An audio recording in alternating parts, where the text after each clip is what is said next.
السلام عليكم الدراري. عندنا اخبار اللي واعره كيخصوا زياش وحكيمي وامرابط، وايضا التلفزيون الرسمي الاسباني كحذر من ثنائي المنتخب المغربي. نبداو بالتفاصيل. اول حاجه نبداو مع ابرابط.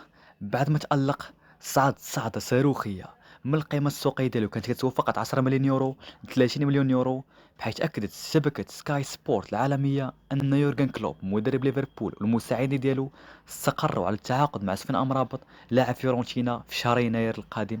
وقال سكاي سبورت بان فيورنتينا ما غاديش يقبل بقل من 30 مليون يورو، كتمنوا صراحه يمشي ليفربول واللاعب في الدوري الانجليزي كيناسبو بحيث انه قوي بدنيا. وبالنسبه لويس روبياليس رئيس الاتحاد الإسباني لكرة القدم، سمعوا زيان شنو قال على المواجهة ضد المنتخب المغربي. المغرب بلد جار وصديق لإسبانيا، تجمعنا بالمغرب علاقات تاريخية متينة. مباراتنا معهم ستكون رائعة وأتمنى أن نفوز بها. وملي سولوا أكثر منتخب لفت الانتباه ديالك، قال لهم الكثير من المنتخبات ومنها المغرب إنهم منتخب على الطراز الأوروبي، لديهم لاعبون عديدون معروفون في إسبانيا، إنهم يعملون بشكل ممتاز، والمغرب ستلعب كأنها في منزلها الثاني هنا في قطر، ولكن أريد من الجميع تشجيعنا.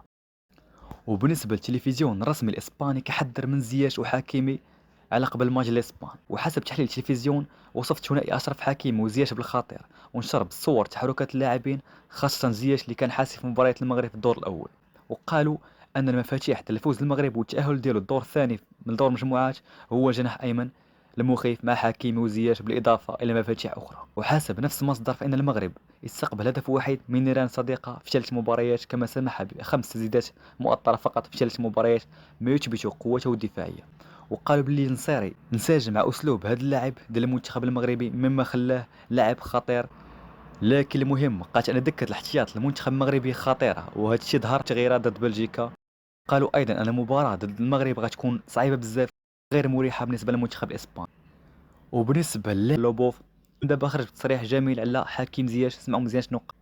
حكيم زياش هو واحد من أفضل اللاعبين في العالم، إذ كان يقدم 100% من مستوياته، وأحب فيه كل شيء، وبراعته ولمساته وتمريراته العرضية.